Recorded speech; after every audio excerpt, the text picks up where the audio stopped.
ya se va a cumplir un año de que nosotros estamos aquí en el nuevo local. En este nuevo local que fue remodelado por las fuerzas que nos dio el Señor, tanto económica como espiritual y física. Y le damos gracias al Señor porque el mes que viene estaremos celebrando un año de estar aquí, haciendo así lo que el Señor nos ha encomendado hacer. Trabajar por Él en su reino de esta iglesia, los seguidores de Cristo del Ensancho Sano. Parece que fue ayer que le prediqué este mensaje que fue el primero. Parece que fue ayer y hace un año ya. Va a ser un año ya. Cuando le traje la sencilla enseñanza de este mensaje que le puse como título Interpretando las Escrituras, que es la palabra de Dios. Amén. En el cual quise de manera simple y sencilla traerle una enseñanza con el fin de que nos sea mucho más fácil el poder penetrar a un texto bíblico, que no sintamos que la palabra de Dios es complicada, sino que con sencillez podamos escudriñar un texto bíblico cualquiera dentro de su contexto para saber qué nos dice el Señor, porque al final eso es lo que buscamos, a través y por medio de su palabra. Amén. Todo con la idea y la esperanza para conocer más al Señor, para poder conocer su gracia, su deidad, su poderío, para que en el día a día nosotros podamos confiar no solamente en el pitis, confianza, como decían unos de los mensajes, sino que podamos conocer y crecer más en el camino de nuestro Padre del Cielo, nuestro Señor Jesucristo. Conocer cuál es la voluntad de Jesús, que la Biblia la describe como que una voluntad buena, como que es una voluntad agradable y como que es una voluntad perfecta. Miren lo que dice al respecto este versículo de Romanos, capítulo 12, versículo 1 y 2. Así que, hermanos, os ruego por las misericordias de Dios que presentéis vuestro cuerpo en sacrificio vivo, santo, agradable a Dios, dice el apóstol Pablo, que es vuestro culto racional. No nos conformemos, no nos conforméis. Una terminación gramaticalmente muy española. No nos conforméis a este siglo, sino transformaos por medio de la renovación de vuestro entendimiento, para que nosotros todos podamos comprobar en el día a día cuál es esa voluntad de Dios, que es buena, que es agradable y que es perfecta. Amén. Le decía acerca de las habilidades que tenía este periodista cuando él estaba describiendo un acontecimiento cualquiera, y en el ejemplo que le puse, en este caso de esto fue de un periodista que quería llevar una noticia cierta, clara, precisa, veraz, por el hecho de que habían chocado dos vehículos en una intersección cualquiera de cualquier ciudad, de cualquier barrio, en cualquier capital. Y veíamos cómo este reportero utilizaba el método de inducción o el método inductivo, como se conoce en las escuelas y en las universidades donde se preparan los seminarios para los pastores. Porque esta forma de que utilizó este periodista era basada en el idioma inglés, en las preguntas que hacen cuestionantes, es decir, interrogación, qué, cuándo, cómo y dónde, was, where y wherein, que en español cuando se traduce es qué, cuándo y dónde, etcétera, etcétera, etcétera. Y traté de destacar que era lo más importante en este mensaje, algo muy importante, que es lo que voy a leerle ahora, cuando le lea este texto solamente voy a leer los textos y a darle una pequeña reflexión, de la tercera carta de Juan, porque hay algo que era importante traerle a la iglesia, aparte de la sencillez de cómo investigar y escudriñar un texto bíblico, y era la motivación, porque a veces somos muy pocos, a veces no queremos reconocer lo que hacen los hermanos cuando lo hacen bien, y sí queremos enfocarle las espadas en el cuello cuando hacen alguna cosa mala, y no queremos reconocer sus cosas. Y aquí el apóstol Juan lo que hacía era que trataba de darle un agrado a un amigo, y eso que era lejano, a su amado y amigo siervo fiel Gayo. Miren lo que dice aquí la carta de del 1 al 6, la tercera de la tercera carta de Juan en su capítulo 1. El anciano Gayo, el amado, a quien amo en verdad. Me gustó mucho esa expresión de en verdad, es decir, no es un amor fingido. Amado, yo deseo que tú seas prosperado en todas las cosas y que tengas salud, así como prospera tu alma. Aquí viene el concepto del por qué Juan lo está halagando. Pues mucho me regocijé cuando vinieron los hermanos y dieron testimonio de tu verdad, de cómo andas en tu verdad. En algo cierto, no tengo yo mayor gozo que este, el oír que mis hijos andan en la verdad. Amado, aquí es la razón por la cual Juan está reconociendo y está regocijado por lo de Gayo. Amado, fielmente te conduce cuando presta algún servicio a los hermanos, especialmente a los desconocidos, los cuales han dado ante la iglesia testimonio de tu amor, y harás bien en encaminarlo como es digno de un servicio a Dios, de un servidor de Cristo. ¿Para qué? Para que continuaran su viaje. Entonces yo decía, de manera bien simple, sintetizada, que aquí había un deseo de Juan para Gayo, donde Juan le deseaba salud, prosperidad conforme a cómo él iba creciendo en el camino de Dios. El espíritu, el alma de este anciano y fiel amigo Gayo. Y lo que quisimos enseñar en ese momento fue, por medio de esta palabra, que el amigo amado Juan que el amigo amado Gayo tuvo un comportamiento ejemplar para con los hermanos misioneros que visitaban su iglesia. Demostraba con esta enseñanza que no es para nadie en particular, no es para ninguno de nosotros, ni para Juan, ni para Daisy, ni para mí, ni para nadie. Sino que más bien era Juan halagando y refiriéndose, esto en el sentido de que a veces queremos desviar y decir cosas que no están dentro del texto y del contexto de lo que estamos tratando. Juan estaba alabando a su amigo Gayo, era de Juan para Gayo, no de Jesús para nosotros. Y le decía a la congregación que si nosotros actuábamos así como Gayo, entonces podría yo, como anciano predicador de la iglesia, orar al Señor para que de la misma manera en que Juan le deseó a Gayo prosperidad y salud, así mismo yo pueda, en esta mañana de hoy, igual como lo hice en enero pasado, poder haber orado por ustedes de la misma manera. Porque aquí viene la respuesta. Porque han sido fieles. Han hecho lo mismo que Gayo, que se apegaron a la buena doctrina, a la sana palabra, y han tenido un excelente y buen desempeño de ayudar a los demás hermanos de esta iglesia, los seguidores de Cristo de aquí del Ensanche Osama, Aruba 101. Amén, hermano, y sobre todo a través del ministerio de ayuda mutua. Continué con otra poderosa palabra en el mes de febrero. Les predicaba acerca de la palabra desnuda. Y en aquel momento me acordé de aquella serie que daban en los años 70 que se llamaba La Ciudad Desnuda.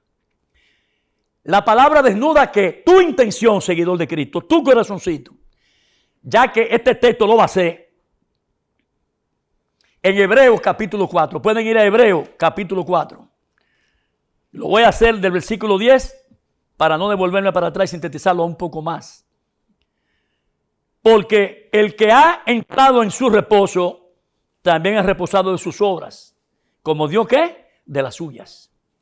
Procuremos pues entrar en aquel reposo, para que ninguno caiga en semejante ejemplo de desobediencia, porque la palabra de Dios es viva y eficaz, y más cortante que toda espada de dos filos, y penetra hasta partir el alma y el espíritu, las coyunturas, los tuétanos, discierne los pensamientos y las intenciones de nuestro corazón. Y aquí era el texto principal, que por eso me apuntalé en él, me fui de atrás para adelante, que eso se puede hacer en hermenéutica. Cuando tú quieres acentuar algo para que la gente ponga atención. No hay cosa creada que no sea manifiesta en su presencia. Antes bien, todas las cosas están desnudas y abiertas. Por eso titulé esta palabra, la palabra desnuda. Las cosas están desnudas y abiertas ante los ojos de aquel a quien tenemos que dar cuenta.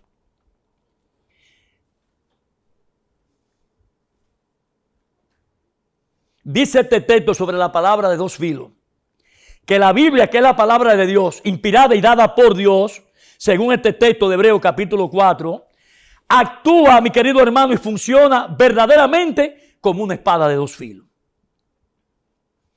Actúa así en su capacidad de cortar hasta lo más profundo del corazón y del alma de un ser humano, de nosotros los pecadores, de una persona, de un ser humano.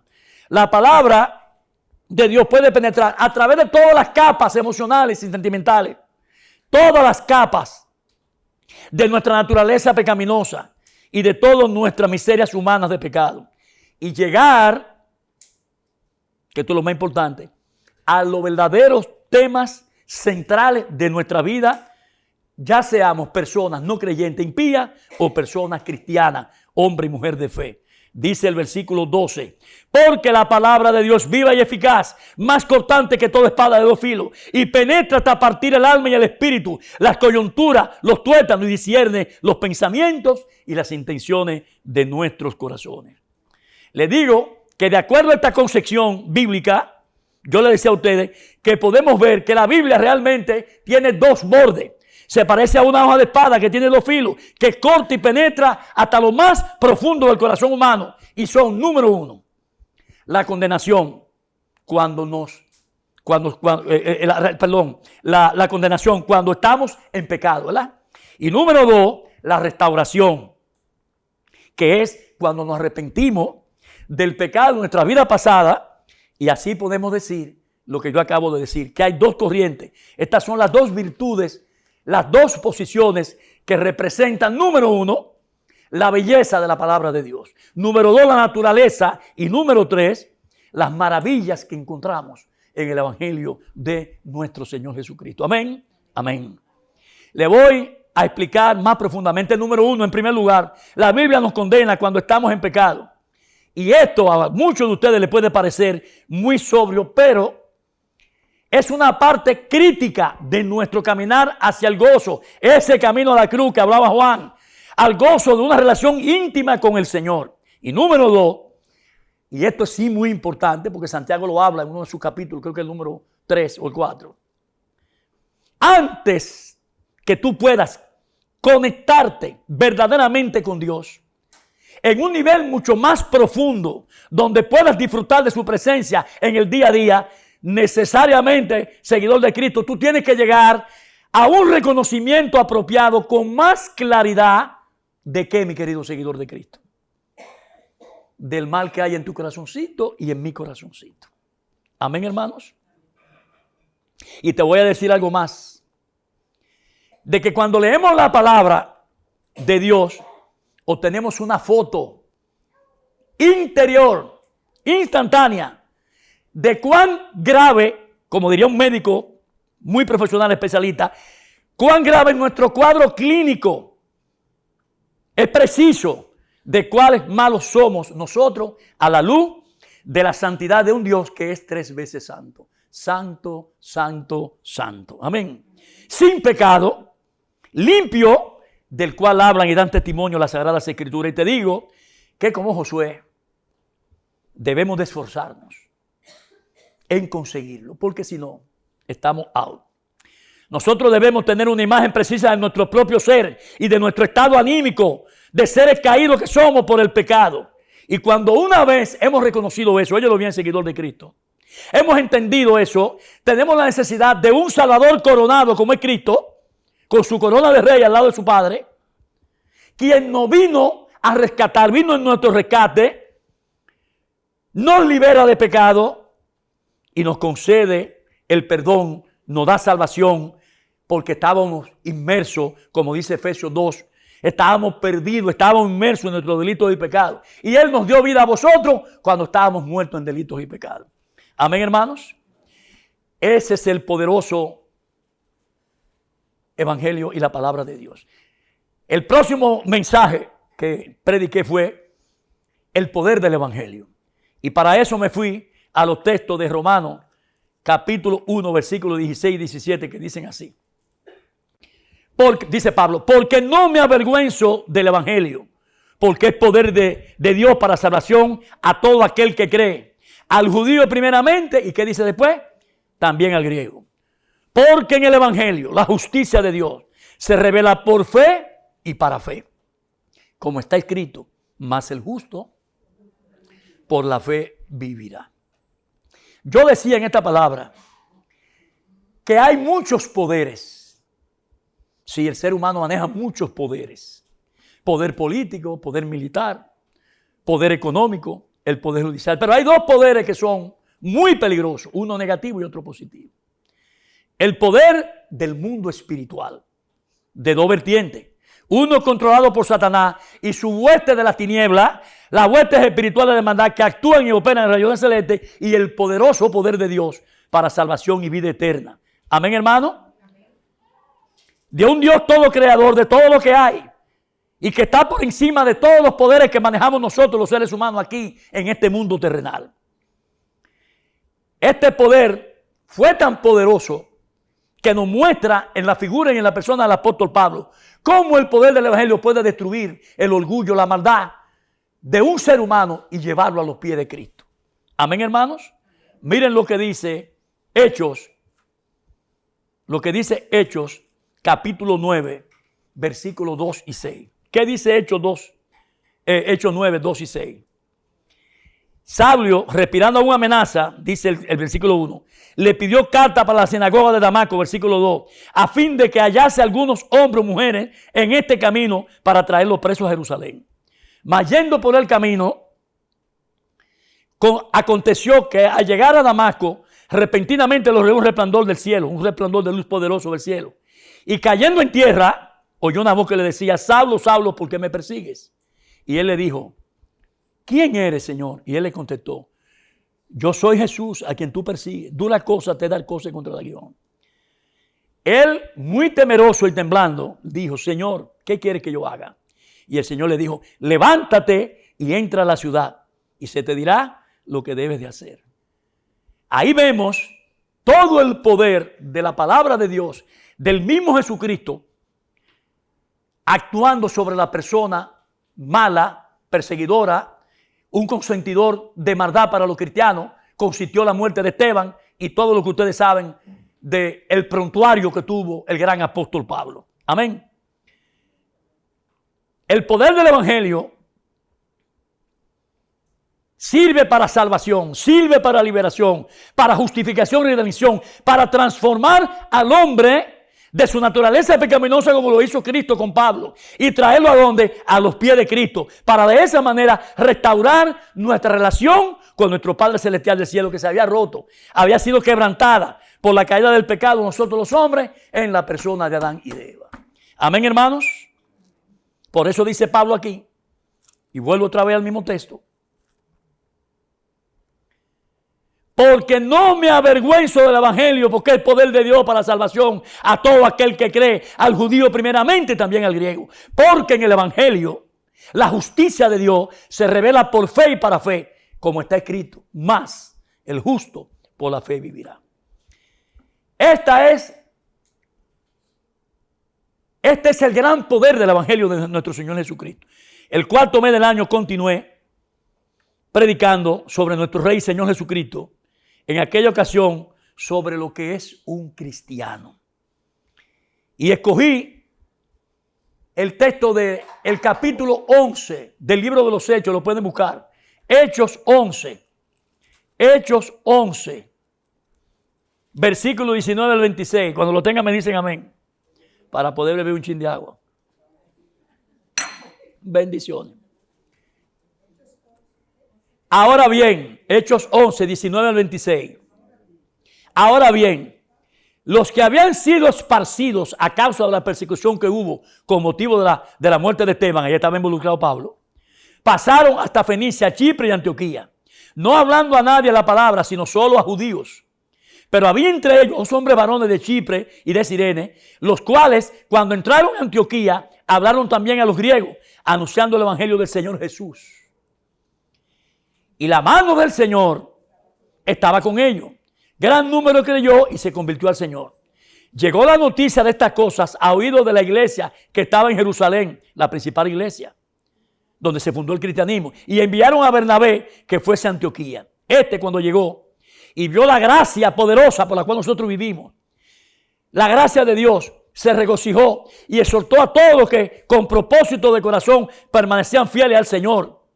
¿Para qué? Porque eran varones buenos y llenos de Espíritu Santo y de fe. Y una gran multitud fue agregada al Señor. Entonces dice el versículo 25. Después fue Bernabé a Tarso para buscar a Saulo, al mismo Pablo, y hallarlo. Y lo trajo a Antioquía. Y se congregaron allí todo un año con la iglesia. Enseñaron a mucha gente y a los discípulos se les llamó por primera vez cristianos. Ahí nace el llamado de nosotros, lo que por medio de fe creemos en Cristo, que nos llamen cristianos. Como pudimos ver en este versículo 26 de Hechos 11, es donde aparece por primera vez el llamarle a los discípulos cristianos. Y le voy a decir algo, así como un producto cualquiera se distingue de otro, de su competencia o de cualquier otro, en cuanto a tamaño, característica, presentación y calidad, de la misma forma, le decía yo, nosotros tenemos un distintivo específico que nos diferencia de los demás. Y ese distintivo, óyelo bien, seguidor de Cristo, es que como cristianos llevamos la marca de Cristo en nuestros corazones por medio de la fe, por medio de la gracia recibida, sin nosotros merecerlo. Amén. Ya que fue por su amor y misericordia que Él dio su vida por nosotros para nuestra salvación y vida eterna. Les preguntaba a ustedes y les hacía estas preguntas, les cuestionaba y les decía, ¿qué es un cristiano para ti? ¿Sabes tú que eres cristiano? ¿Cómo tú defines lo que es un cristiano? Y te lo voy a resumir de esta manera muy simple. Un cristiano es aquella persona o es aquel que por fe ha creído en Cristo Jesús, se arrepiente de sus pecados y vida pasada y decide llevar una nueva vida basada en el Evangelio de Cristo, en su palabra. Y ha confiado en que Cristo es su Señor y Salvador por siempre, século seculorum. Amén. Bien, mis queridos feligreses, vamos a continuar. Seguimos con el otro resumen de fin de año, de otro mensaje, que fue mayo. Y aquí traté de cuál es nuestra meta de venir aquí no estar sentados. ¿Cuál es la meta nuestra como lo que decimos que somos como cristianos? Escogí el texto de Lucas, un texto muy simple, que ustedes se lo saben de memoria, porque aquí lo que yo quise demostrar era que la maldad de este hijo, del hijo pródigo, que es la parábola del hijo pródigo, él solamente entendió que él quería vivir bajo su criterio, bajo su concepto, nunca ni bajo la autoridad, ni el poder, ni el señorío de Cristo.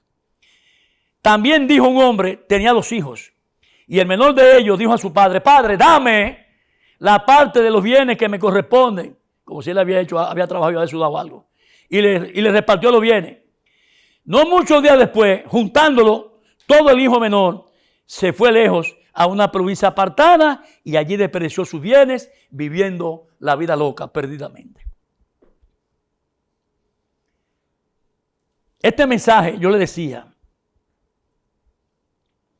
que la gran idea sobre la salvación y las metas de nosotros los cristianos era el cómo vivir bajo y en la presencia y la autoridad de nuestro Dios Todopoderoso Jesucristo. ¿Para qué? Para que todo sea para honrarlo a Él y para la honra y gloria de su querido Padre. Y le diré a ustedes que las personas que se convierten al cristianismo lo hacen muy erróneamente y con una noción muy equivocada, con una creencia, una esperanza errónea de que todo será fácil, que todo será color de rosa sin dolor alguno, y muchas veces toman años para superar tan brusco cambio que le toca cuando dicen que sí, Señor, yo quiero ser tuyo.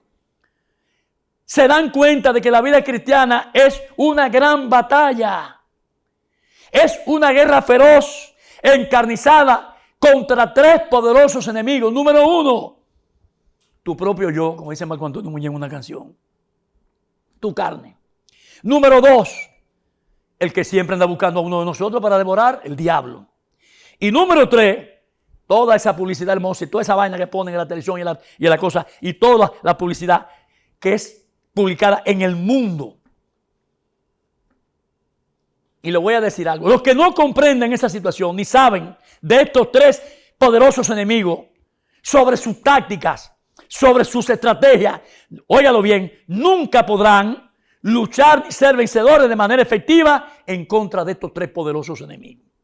Para concluir con este resumen de la meta de la vida cristiana, le diría que de la única manera de lograrlo es vivir poniendo los ojos en Jesús, como dice Hebreos 12, 1 y 2, y que fue uno de los textos que me llevó a pensar muchas cosas hermosas de ese mensaje de Juan la semana pasada. Por tanto, nosotros también, teniendo alrededor nuestra tan gran nube de testigos, despojémonos de todo peso y de todo pecado que nos asedia y corramos con paciencia la carrera que tenemos por delante. Puesto los ojos en Jesús, el autor y consumador de la fe, por el cual el gozo puesto delante de él sufrió la cruz, camino a la cruz, y después de la cruz menospreció el oprobio, se sentó a la diestra del trono de Dios y hoy sigue intercediendo por todos los cabezas duras que somos nosotros de esta iglesia, seguidores de Cristo. Amén. Le digo que Martín Lutero lo dijo de una manera más hermosa, más contundente, más poderosa. Martín Lutero lo dijo de esta manera elegante. Lutero declara la esencia de lo que es la verdadera vida cristiana, y para hacerlo lo dijo de esta manera: la gran idea de la vida cristiana es esta, es el vivir en coram Deus, que no es más que vivir todas nuestras vidas ante la presencia y el rostro de nuestro Padre del cielo. Amén. Bajo su autoridad, siempre, siempre, siempre bajo su autoridad, y siempre todo lo que tú hagas aquí, no te mires en la carne del otro amigo cuando te hace la cosa imposible. Aquí, siempre, todo lo que hagamos aquí en este reino tiene que ser para la honra y para la gloria, porque todo es para Él, por Él y por medio de Él. Bendito es el nombre de Jesús. El sexto mensaje del año, hablábamos en pocas palabras acerca de lo que es la preexistencia de nuestro Señor Jesucristo. Lo pueden buscar, Colosenses 1, capítulo 1, versículo del 15 al 20. Me apuntaré porque es un texto que demuestra por qué el Señor es el Señor.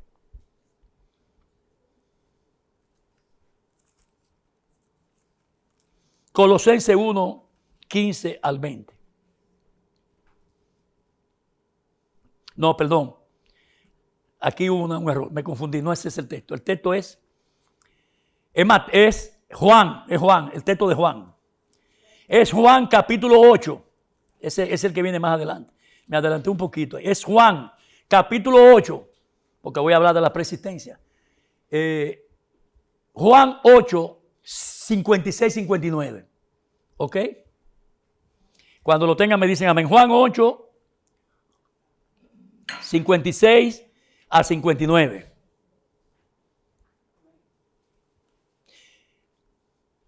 Miren, se lo voy a leer del versículo 55 para que sea un poquito más completa la idea.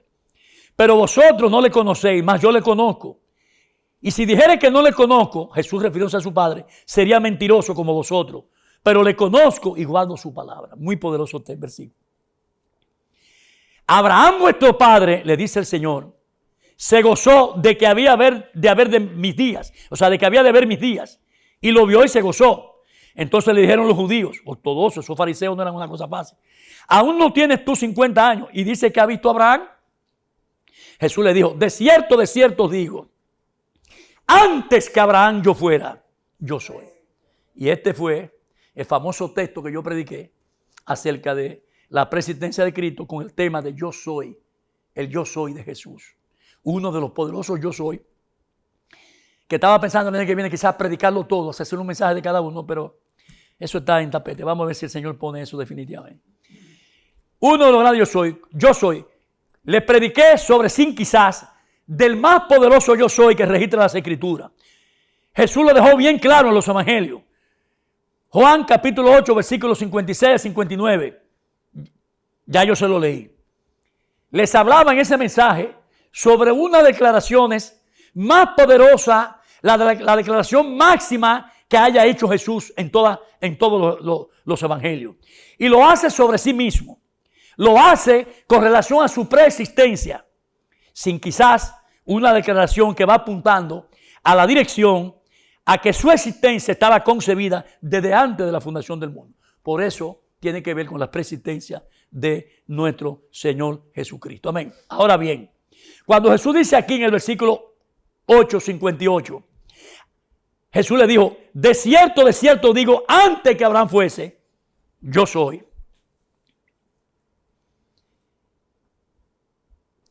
Lo que vemos es la declaración más pura, más poderosa, sin adorno que Jesús hiciera en su vida y ministerio.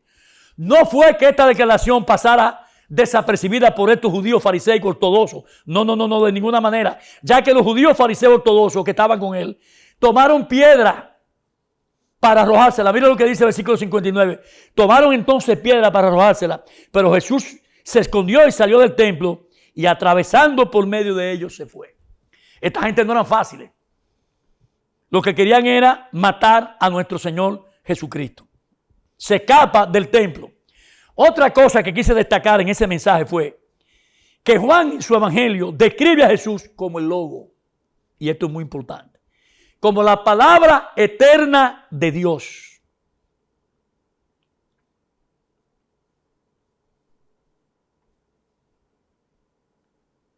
Todo el poder de la deidad y de la creación sobre una persona, sobre el Logo.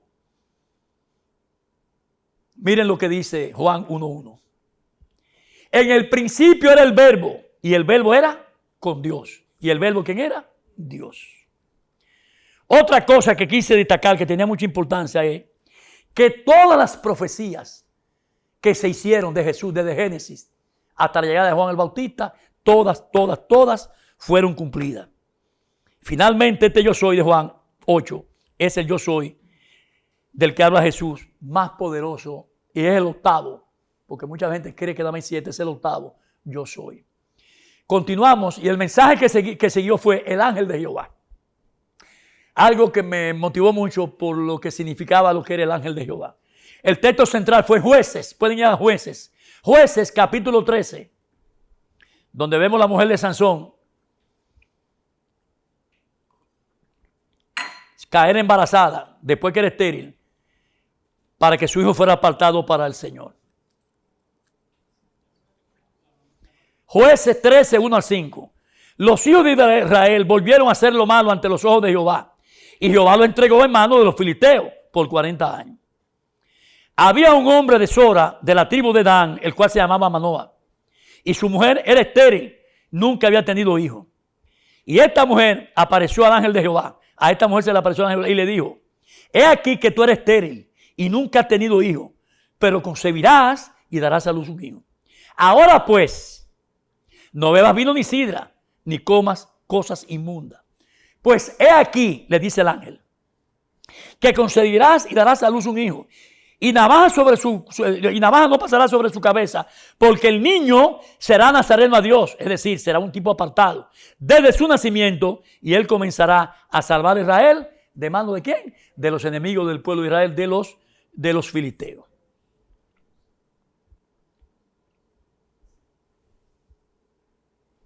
Decía en esta ocasión que el tema sobre el ángel de Jehová era un tema muy interesante, ya que a los ángeles, oiga bien hermano, no le está permitido recibir adoración, porque el único que es digno de adoración según las escrituras es el ángel de Jehová. También le decía que hay varias interrogantes y preguntas o interrogantes que son las siguientes. Número 1, ¿quién es el ángel de Jehová? Número 2, ¿cuántas veces se menciona o aparece la frase el ángel de Jehová en las escrituras? Y número 3, ¿qué era una cristofanía? Tanto en el Antiguo Testamento como en el Nuevo Testamento. Y le di respuesta de manera muy sencilla a estas interrogantes. Número 1, el ángel de Jehová, según los eruditos y teólogos, no es más que la persona de Jesús antes de su preencarnación. Número 2, la frase de cuántas veces aparece la frase el ángel de Jehová, aparece 62 veces en las escrituras. Y número 3, una cristofanía no es más que la aparición del mismo Jesús, Cristo, antes de su encarnación, ya sea en el Antiguo Testamento como se le apareció en la zarza a Moisés, como luego en el Nuevo Testamento cuando se le aparece a María Magdalena y a los discípulos camino a Nahum. Amén.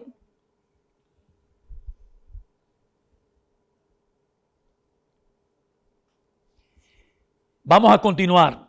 En agosto le prediqué sobre un acontecimiento que a mí me motivó mucho también, porque me daba la seguridad, me afirmaba que esos tres discípulos, Juan, Pedro y Jacobo, Santiago, ahí vieron algo muy poderoso que si nosotros lo vemos por la palabra, pero lo hubiésemos visto ahí, hubiésemos estado dando brincos de alegría porque nos garantizaba salvación y vida eterna.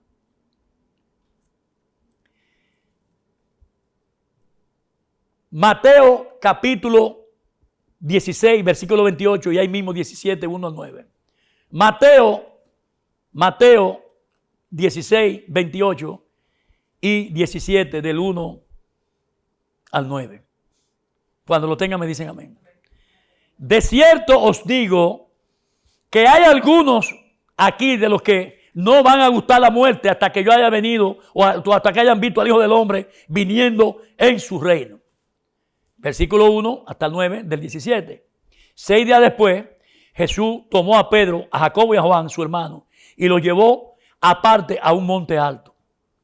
Y se transfiguró delante de ellos y resplandeció su rostro como el sol y sus vestidos se hicieron blancos como la nieve. Y aquí se aparecieron Moisés y Elías hablando con el Señor. Pedro dijo a Jesús: Señor, bueno es para nosotros que estemos aquí. Si quieres, hagamos aquí 3 ramadas, una para ti, otra para Moisés y otra para Elías. Mientras él aún hablaba, una nube de luz los cubrió. Y aquí una voz desde la nube que decía: este es mi Hijo amado, en quien tengo complacencia. ¿A él qué? Oíd. Porque él era el logo, él era la palabra. A él oíd.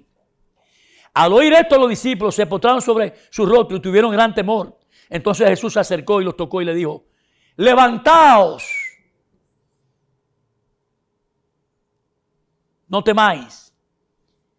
Y alzando ellos sus ojos, a nadie vieron sino a solo Jesús. Cuando descendieron del monte, Jesús le mandó diciendo: no digáis a nadie la visión hasta que el Hijo del Hombre resucite de entre los muertos. Poderosa visión que tuvieron esta gente. Y ojalá muchos de nosotros poderla. Bueno, yo la vi cuando me transformaron. Les digo, mis hermanos, que este hecho, en esencia, tiene un gran significado para nosotros, los que creemos en Cristo. Es un hecho que nos confirma poderosamente de que debemos tener pitis, confianza, pitis, del griego, parte del arameo y del hebreo, una conformación muy complicada. Confiar, tener pitis, confianza sobre lo que es nuestra seguridad y deidad del Cristo coronado en gloria. Porque así como estas personas fueron iluminadas, los discípulos que presenciaron esto, así mismo este testimonio de la palabra bíblica nos es de iluminación para todos nosotros y de una gracia verdadera por creer y permanecer fiel a la fe en Cristo Jesús, Señor nuestro. La grandeza de ver a Moisés y a Elías y a Jesús conversando de manera amistosa y muy animadamente nos da una idea poderosa, una idea profunda, acabada de nuestro futuro, ya que sabemos por fe que si nosotros vamos a estar juntos, cara a cara, mirando a el Mesías, al Hijo de Dios. Finalmente, Elías, en este hecho poderoso, representaba las profecías que se fueron cumplidas tanto en el Antiguo como en el Nuevo Testamento, y Moisés representaba la ley divina de Dios dada a Moisés como el código moral por el cual se iba a regir el pueblo hebreo, es decir, el pueblo de los israelitas. Terminé esta palabra con esta oración porque fue muy poderosa. Y quise traer un extracto de esta oración. Padre Celestial, venimos ante tu presencia recordando ese glorioso momento en el monte de la transfiguración, donde tu luz radiante brilló tan vívidamente, tan intensamente sobre nuestros corazones y sobre todo en el corazón de tu Hijo Cristo Jesús, porque a Él fue que tú alumbraste. Señor, a ti te pedimos que así como Pedro, Santiago y Juan fueron testigos de esta grande y poderosa manifestación tuya de poder, así también nosotros aquí hoy busquemos destello de tu gloria para nuestras vidas. También te pedimos y te rogamos que abra nuestros ojos del entendimiento, como dice Romanos 12, se lo leí ahorita. ¿Para qué? Para que podamos reconocer los momentos divinos que tú pones ante los ojos nuestros y a veces no lo vemos.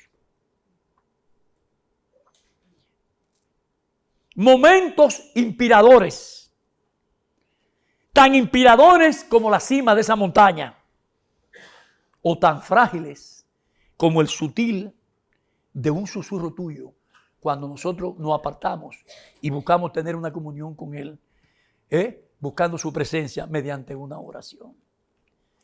Entramos a la parte final ya del mensaje, ya estamos en tiempo. Faltan 17 minutos.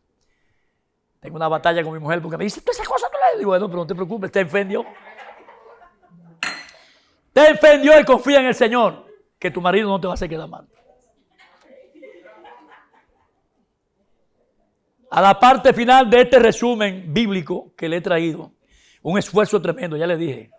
Ahí hay como casi 200 páginas. Casos son de 14 a 15 cada mensaje. Y hay 14. Sintetizar esto no es fácil, se lo digo con sinceridad. Me cogió 15 días bregar con eso. Si quiere traer algo así, pero si quiere traer un disparate, hay que esforzarse.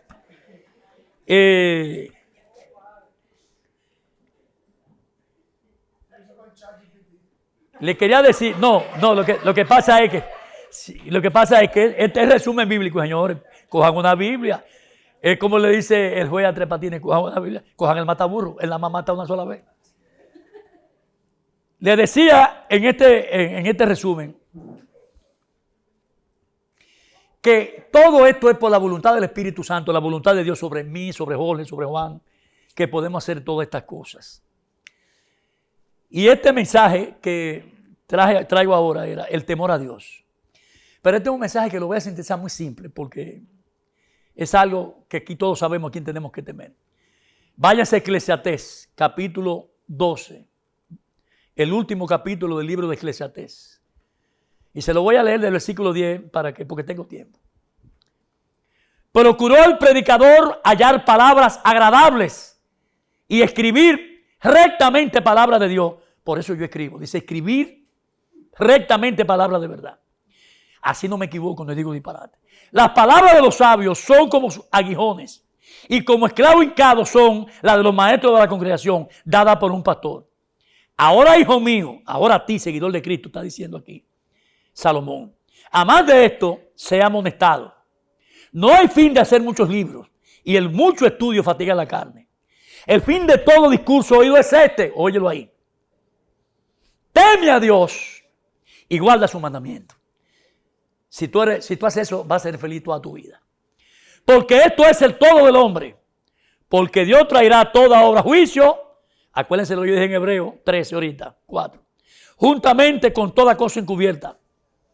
Porque ante la presencia de Dios no hay nada escondido.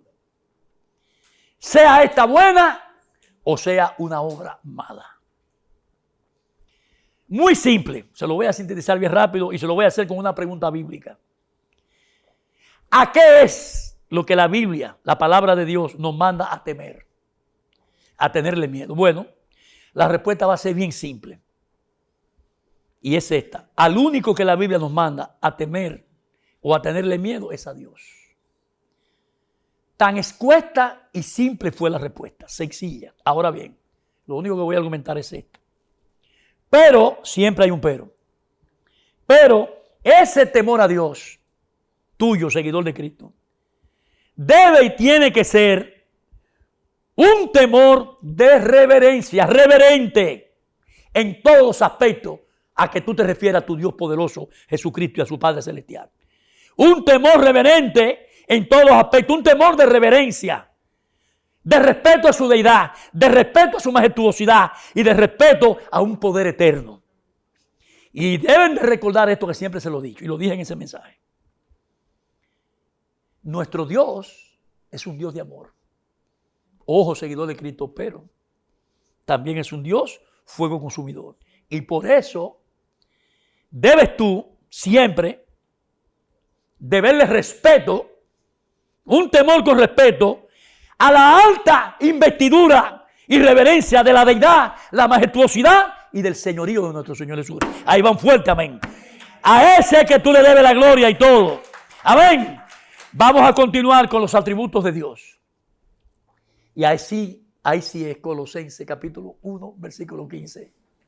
Ahí sí es ese. Pasa que demasiado palabra y cualquiera, Colosenses 1, 15 al 20. Y cualquiera se puede facundir, como dice Tres Patines. Cualquiera se puede confundir, porque no es fácil. Y fueron 23 citas bíblicas que se las estoy sintetizando de manera rapidísima. Dice la palabra de Dios en 1, 15 al 20. Él es la imagen del Dios invisible, el primogénito de toda creación. Porque en Él fueron creadas todas las cosas, las que hay en los cielos y las que hay en la tierra, visible e invisible, sean tronos, sean dominios, sean principados, sean potestades. Todo fue creado por medio de Él y para Él. Y Él es ante todas las cosas, y todas las cosas en Él se sostienen, subsisten. Y Él es la cabeza del cuerpo, que es la iglesia. El que es en el principio, el primogénito entre los muertos. ¿Para qué? Para que en todo sea el primero, tenga preeminencia. Por cuanto agradó al Padre, que en Él habitase toda plenitud, y por medio de Él reconciliar consigo todas las cosas, las que están en los cielos, las que están en la tierra, haciendo la paz mediante la sangre de ese mensaje poderoso de Juan en la cruz, antes y post cruz del Calvario. Señor, estamos hablando de un Dios todopoderoso, del Dios creador de todo lo que vemos y palpan nuestros sentidos.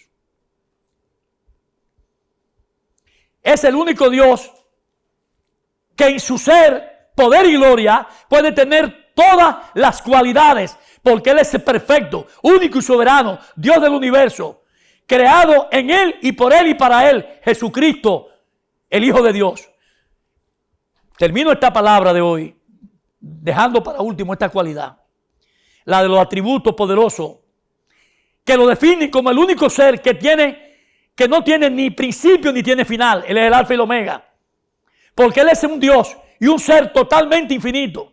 Y le diré para terminar que ningún ser vivo, humano, animal, no importa el que sea, puede responder plenamente a estas cualidades de Dios, a esta realidad de Dios. Nadie puede saber cuál es su tamaño ni la dimensión de Dios, pero cuando escudriñamos la palabra, estudiamos su palabra, por medio de esos métodos sencillos que yo le hablé, podemos nosotros entender muchas cosas acerca de quién es Dios.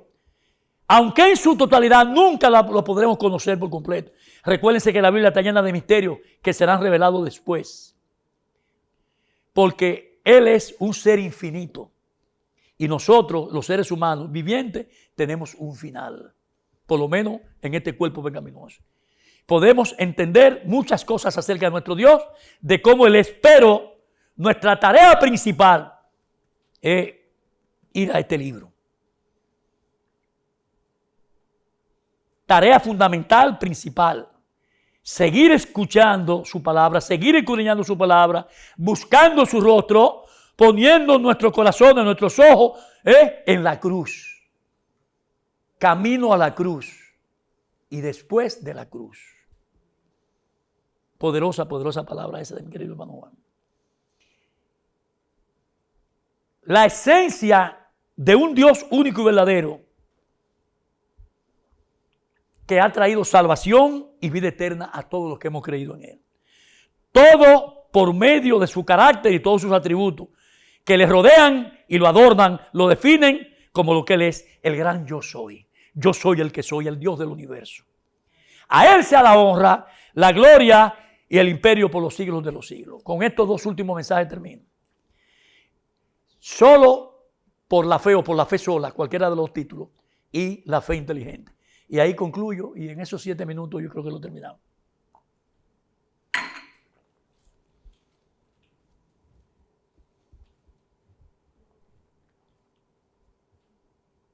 Por la fe sola, o lo que es igual, solo por la fe. El texto, Romanos capítulo 5. Romanos capítulo 5. 1 y 2 y 3 al 8. Dice este texto: justificado pues por la fe, tenemos paz para con Dios. ¿Por medio de quién? De nuestro Señor Jesucristo. Por quien también tenemos entrada por la fe a esta gracia en la cual estamos firmes y nos gloriamos en la esperanza de la gloria de Dios. Sabiendo que, no solo esto, sino que también nos gloriamos en las tribulaciones, sabiendo que las tribulaciones producen pruebas, las pruebas producen paciencia, la paciencia prueba, y la prueba esperanza. Y la esperanza no es de avergonzarnos, como dijo Pablo en el capítulo 1, versículos 16 y 17. El evangelio no es vergüenza, porque el amor de Dios ha sido derramado en nuestros corazones por el Espíritu Santo que nos fue dado. Óigalo bien, hermano, porque Cristo, cuando aún éramos débiles, a su tiempo murió por un impío, por nosotros los impíos. Ciertamente, apenas morirá alguno por un justo. Con todo, pudiera ser que alguno osara morir por un bueno. Mas Dios muestra su amor para con nosotros en que aún siendo pecadores, Cristo murió por nosotros. Si quieren un texto más poderoso que ese. En esta ocasión le decía, en el mes de octubre, mes de la reforma, que celebramos la reforma de Martín Lutero, y para honrar su legado y reforma, le iba a predicar sobre las 5 solas que estaban dentro de 19 tesis que Martín Lutero publicó en la puerta de la Universidad de Wittenberg en su Alemania de nacimiento. Y le decía que por medio de esa gracia recibida, esta nos ha traído a nosotros salvación, paz y sobre todo justificación, que nos asegura vivir bajo la cobertura y la gracia de nuestro Señor Jesucristo.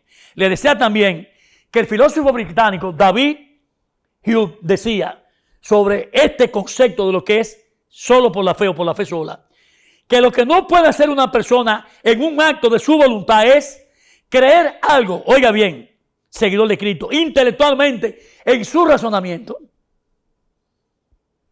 que en realidad una persona no cree. Es filosofía, sí, es pura filosofía, este era un filósofo. Y le voy a decir por qué. Es decir, no puedo yo creer que Jesús es el Señor y Salvador de mi vida si yo no estoy totalmente persuadido de eso. En pocas palabras, como dice el gran apóstol Pablo, en el versículo 6, capítulo 1 de Filipenses, estando persuadido de esto, que el que comenzó en nosotros la buena obra, la va a perfeccionar hasta llegar a nuestro Señor Jesucristo.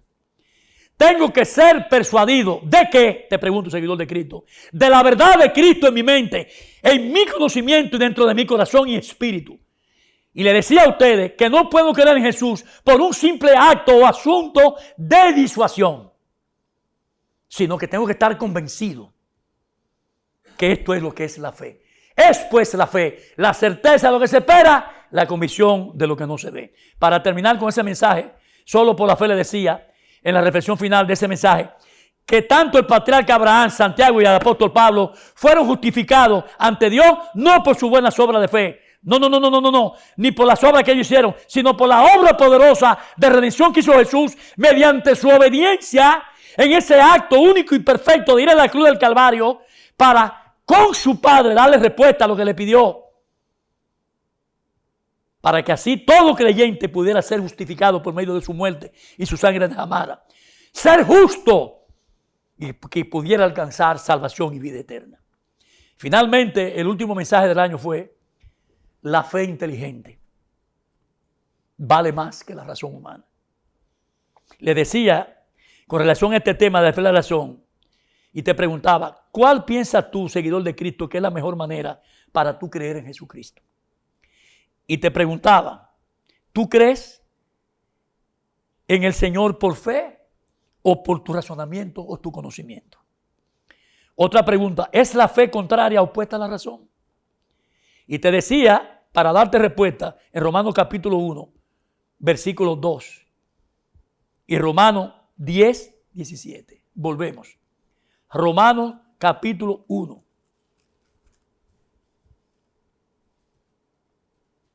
Versículo 21.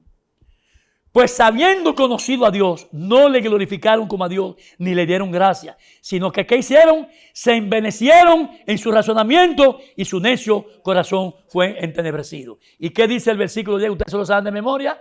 10, 17. Así que la fe es por el oír. ¿Y el oír qué? La palabra de Dios.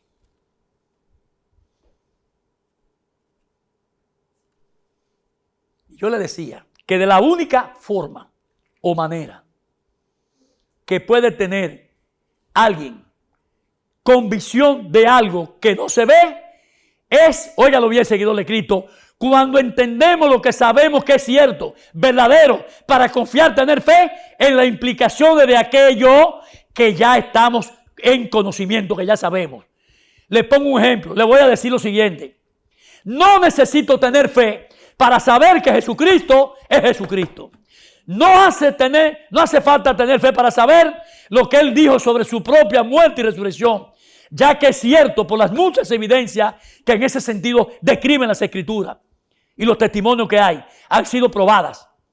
Si utilizamos estos conocimientos, yo te puedo decir que tienes que confiar, tener pitis, que tener fe de lo que Él dijo sobre qué. ¿Qué dijo Él? Que yo seré resucitado por medio del poder de Cristo junto con Él. Mira lo que dice Pablo aquí, en el capítulo 5, capítulo 6, versículo 5. Porque fuimos plantados juntamente con Él. ¿En qué? En semejanza de muerte. Así también lo seremos ¿en qué? En la de su resurrección. Dale un fuerte aplauso al Señor. Usted tiene salvación y vida eterna garantizada. Es decir, yo no lo veo ahora porque aún estoy vivo y coleando. Pero tengo la certeza, pitis, confianza de que así sucederá. Por lo tanto, seguidor de Cristo, eso de creer sin saber o creer sin evidencias no se puede aplicar al contexto bíblico de la fe, de lo cual hablan y dicen las Escrituras. Y te pregunto, seguidor de Cristo, ¿sabes tú en esta mañana de hoy que tú tienes una fe inteligente? Pues te diré que sí. Que la fe inteligente es aquella que como cristianos nos hace evaluar. Y te digo que es necesario que evaluemos la evidencia histórica de la realidad de Jesucristo. Lo que Él hizo, lo que hizo Jesús sobre lo que dijo acerca de su resurrección, para determinar si Jesús es una persona digna de recibir nuestra confianza, es decir, nuestra pitis. Si vale la pena poner nuestra pitis, nuestra confianza, nuestra fe en Jesús. Y te digo, seguidor de Cristo, que dadas las abrumadoras evidencias de que lo que Jesús hizo y dijo, es absolutamente lógico poner nuestra fe en Él. Y eso, mis queridos hermanos, es la verdadera inteligencia de la fe cristiana. La fe que es en Cristo Jesús, Señor nuestro. Reflexión final, justamente a las 12 del día. Puede venir a poner la alabanza, Rafael.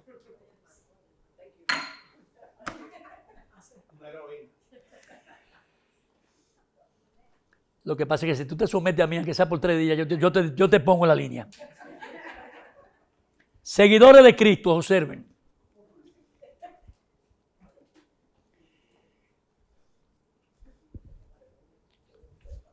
He oído decir muchas veces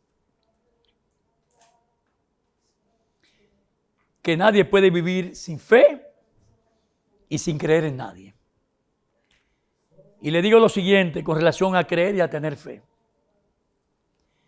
Si le decían aquel mensaje que si me subía en el avión para ir a un país determinado, era porque yo tenía fe, pitis, confianza y creía en la perfección técnica de ese aparato como avión aéreo y en las peripecias y en la habilidad del piloto, que me hacían creer, tener confianza, pitis, que todo vuelo iba a salir con todas las probabilidades de éxito y de que el viaje se iba a hacer normal y sin ningún tipo de accidente.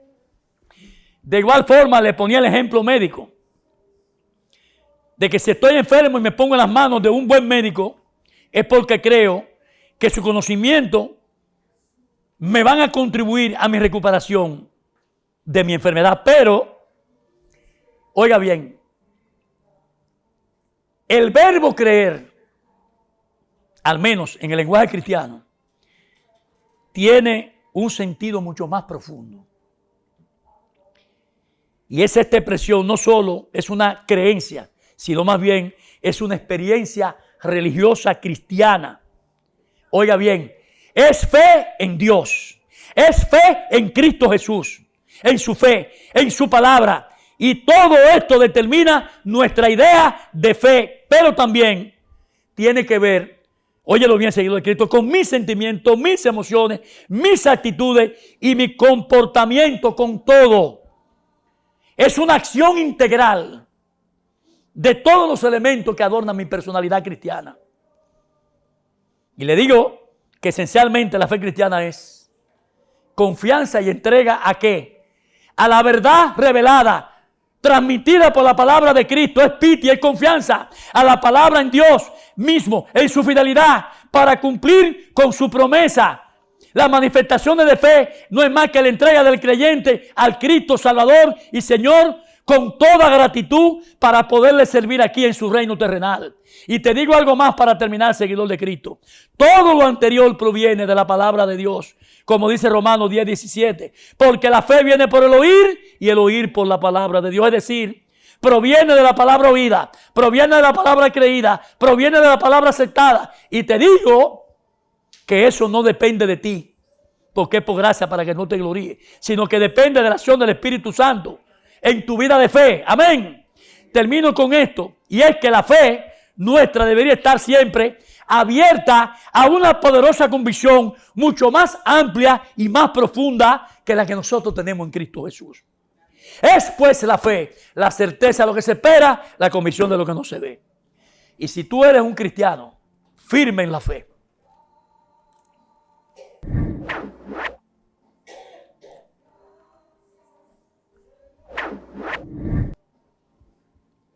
te digo que imites a esta figura.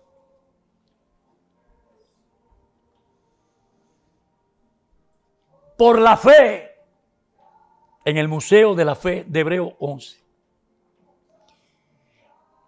Moisés, hecho ya grande, rehusó llamarse hijo de la hija de Faraón, escogiendo antes ser maltratado con el pueblo de Dios que gozar de los deleites temporales del pecado, teniendo por mayores riquezas el vituperio de Cristo que los tesoros de los egipcios, porque tenía puesta la mirada ¿dónde? En la cruz. Camino a la cruz y después de la cruz. Camino a la cruz. La mirada en el galardón. Por la fe dejó Egipto, no temiendo la ira del rey, del faraón, porque se mantuvo ¿qué? Como viendo el invisible. Puesto los ojos en Jesús, el autor y consumador de nuestra fe, el cual por el gozo puesto delante de él sufrió la cruz, menospreciando lo propio, y se sentó a la diestra de nuestro Padre Celestial. Padre, te damos gracias por tu poder sobre nosotros, Señor. Te damos gracias. Te damos gracias porque hemos llegado a un feliz término. Durante todo este año poderoso que tú has estado con nosotros. Ebenezer, le dijiste a Samuel. Mas Samuel dijo, hasta aquí el Señor ha estado con nosotros. Y te doy gracias, Señor, por esta iglesia una vez más. Te doy gracias por cada uno de los mensajes predicados aquí. Por Juan, nuestro maestro Jorge Fernández, y por mi persona, Señor. Todo lo hemos hecho porque tenemos confianza, tenemos pista y creemos en ti, Señor. Y creemos en que tu Santo Espíritu va a poner palabra el año que viene. Ya nos diste este pan y nos mantuviste y nos sostuviste durante el 2024. Ahora falta recibir tus fuerzas, recibir tu poder, poniendo nuestros ojos en el camino de la cruz y pos la cruz, entendiendo que sin ti y dejando nuestro orgullo a un lado, nosotros podemos alcanzar muchas cosas.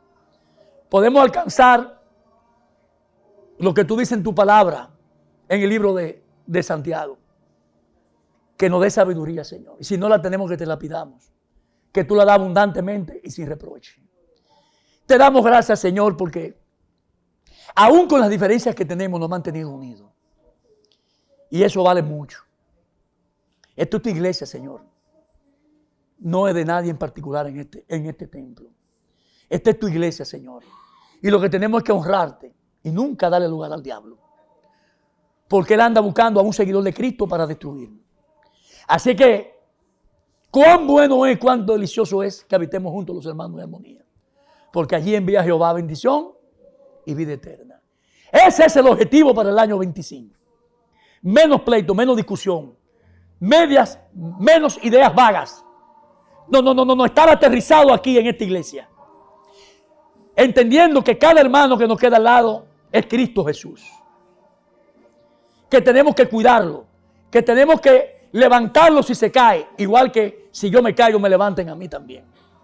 Te damos gracias, Señor, por cada uno de los miembros de la iglesia, incluyendo el liderazgo, porque todos somos iguales ante tu presencia, Señor. Te damos gracias porque no has dado la fuerza a cada uno de los ministerios, el de adoración, el de danza, el de servicio, el de la palabra, el de la administración, el de la intercesión, el de ayuda mutua, de todo, Señor, tú has dado. Y lo has dado abundantemente y sin reproche. Solo basta venir a tu presencia, mantenernos en el camino y lo que representó la cruz para nosotros. Y seguir en tu camino, Señor. Bendito es el nombre tuyo, Señor. No hay palabras ni corazón aquí que pueda manifestar más gratitud que decir, Señor, que tú sigas con nosotros en nuestro camino. No tenemos cómo pagar ese sacrificio. Único y perfecto, único y para siempre. Para restaurar nuestra gran naturaleza pecaminosa, nuestras miserias humanas. Gracias, Señor. Gracias, Señor. Muchas gracias. Te pido, Señor, que a nuestro querido hermano Jorge, que no ha estado aquí en este tiempo, lo traiga con un buen pie, con bien, con tu gracia y tu misericordia, para que él siga siendo así como tú le has mandado. Continuar con la responsabilidad de guiarnos por medio de tu palabra y por medio de tu Santo Espíritu. ¿Qué más podemos decir? Súbelo, súbelo, súbelo. Gracias, gracias, gracias. Cada uno de ustedes párese y dele gracias al Señor. Diga gracias, porque usted tiene que tener razón más que suficiente para darle gracias al Señor.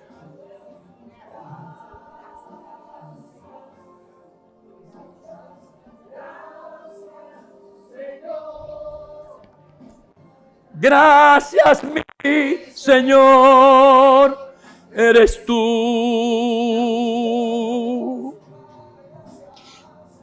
Gracias, gracias, Señor.